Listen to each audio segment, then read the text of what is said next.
Hi అండి, నమస్తే. నేను మీ తేజస్విని. ఈరోజు రెసిపీ వచ్చేసి చూస్తుంటేనే నోరు ఊరిపోతుంది కదా, అదేదో కాదండి. బీరకాయ పచ్చడి ఎలా ప్రిపేర్ చేయాలో చూద్దాము. చాలా టేస్టీగా ఉంటుంది, ఒకసారి ట్రై చేయండి. ముందుగా అయితే స్టవ్ ఆన్ చేసి బాండ్లీ పెట్టేసి కారానికి తగ్గట్టు పచ్చిమిర్చి వేసేసుకున్నాము. కాస్త ఆయిల్ వేసి పచ్చిమిర్చి పచ్చివాసన పోయే వరకు బాగా వేపుకుందాము.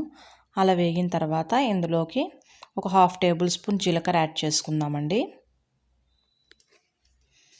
అలాగే ఒక 2 టమోటాలు కట్ చేసి వేసుకుందాము. అన్నీ సాఫ్ట్గా టమోటాలు మగ్గే వరకు బాగా వేపుకుందాము.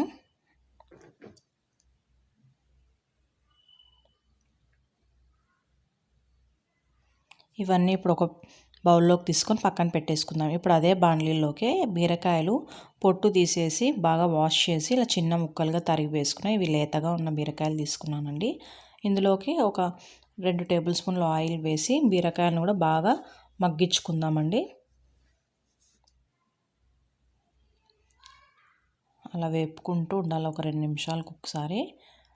ఒక 5-10 నిమిషాలకి బీరకాయలు బాగా మగ్గిపోతాయి. ఇప్పుడు ఇందులోకి ఒక 1/2 ఆనియన్ కట్ చేసింది వేసి స్టవ్ ఆఫ్ చేసేసుకుందాము. ఇప్పుడైతే మిక్సీ జార్ తీసుకొని వెల్లుల్లి రెవ్వలు వేసుకుందాము. చట్నీలో కొంచెం ఎక్కువగానే వేసుకొని టేస్ట్ బాగుంటుంది. మన పచ్చిమిరపకాయ వేపుకున్నా కూడా అందులోకి వేసేస్తాము. వేసేసిన తర్వాత ఒకసారి మూత పెట్టి లైట్గా కచ్చాబచ్చాగా మిక్సీ పట్టుకుందాం. ఇప్పుడు టమోటాలు కూడా మిక్సీ జార్లోకి వేసేసి ఒకసారి మిక్సీ పట్టుకుందామండి. అలా పట్టుకున్న తర్వాత ఇందులోకి చివరిగా మన బీరకాయ ముక్కలు కూడా వేసేసి లైట్గా బ్లెండ్ చేసుకోవాలి. అలా చేసుకోవడం వల్ల మన పచ్చడి అయితే రోట్లో దంచినట్టుగా ఉంటుంది. ఒకసారి ట్రై చేయండి.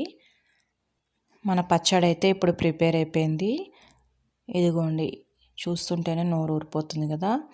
తింటే మాత్రం వేడి అన్నంలోకి టేస్ట్ మాత్రం అదిరిపోతుంది. వీడియో నచ్చినట్లయితే మర్చిపోక like, share and subscribe my channel. Thank you so much for watching this video.